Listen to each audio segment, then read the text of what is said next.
এই তিনটি আলামত বা লক্ষণ যে নারীর মধ্যে থাকবে সেই নারীর সংসার ধ্বংস হবে এটা নিশ্চিত। হাজার চেষ্টা করলেও, শত শত হুজুর এনে দোয়া প্রার্থনা করলেও সে সংসার কেউ ঠেকাতে পারবে না।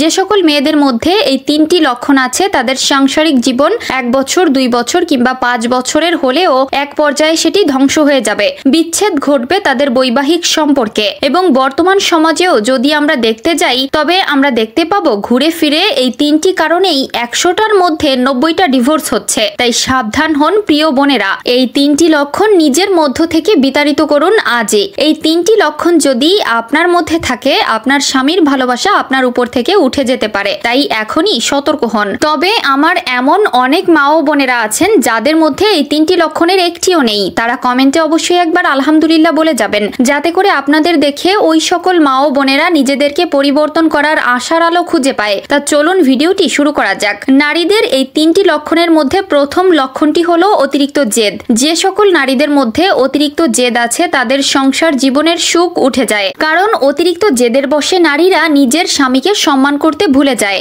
নিজেদের কোনো কিছু পছন্দ হলে সেটা নিতেই হবে এমন জেদ ধরে বসে। এগুলোর মধ্যে আপনারা একটি সমীকরণ দেখলেই বুঝতে পারবেন আজ থেকে 30 কিংবা 40 বছর আগে বিবাহ বিচ্ছেদের ঘটনা খুব একটা ঘটেছে বলে শুনতে পাবেন না। কারণ তখনকার মেয়েরা নিজেদের স্বামীর কথার অবজ্ঞা করতেন না। তাদের কাছে স্বামীর হুকুম ছিল বড় হুকুম। স্বামীর কথার বাইরে তারা একটি কথাও বলতেন না। ফলে তাদের স্বামীরা তাদের উপর সন্তুষ্ট থাকতো। কিন্তু বর্তমান যে সকল জেদি নারীরা আছে তাদের প্রত্যেকের স্বামী তাদের উপর অসন্তুষ্ট এবং দিন শেষে দেখা যায় এই অসন্তুষ্টতার কারণেই সেই নারীর জীবনে বিবাহ বিচ্ছেদ নামক শব্দটি যুক্ত হয়ে যায়। এছাড়াও দ্বিতীয় নম্বরে রয়েছে যে লক্ষণটি, সেটি হলো স্বামীর সাথে তর্কে জড়ানো। একজন পুরুষ কখনোই সে তর্ক পছন্দ করে না। তার স্ত্রীকে সে এমন ভাবে চায় যেটা বলবে তার স্ত্রী সেটাই শুনবে। তবে বর্তমান সমাজে এমন অনেক বোনেরা আছে যারা স্বামীর সাথে ছোটখাটো যে কোনো বিষয় নিয়েই তর্কে জড়িয়ে পড়েন। সারাদিন স্বামী অক্লান্ত পরিশ্রম করে আপনার এবং আপনার পরিবারের জন্য আয় রোজগার করে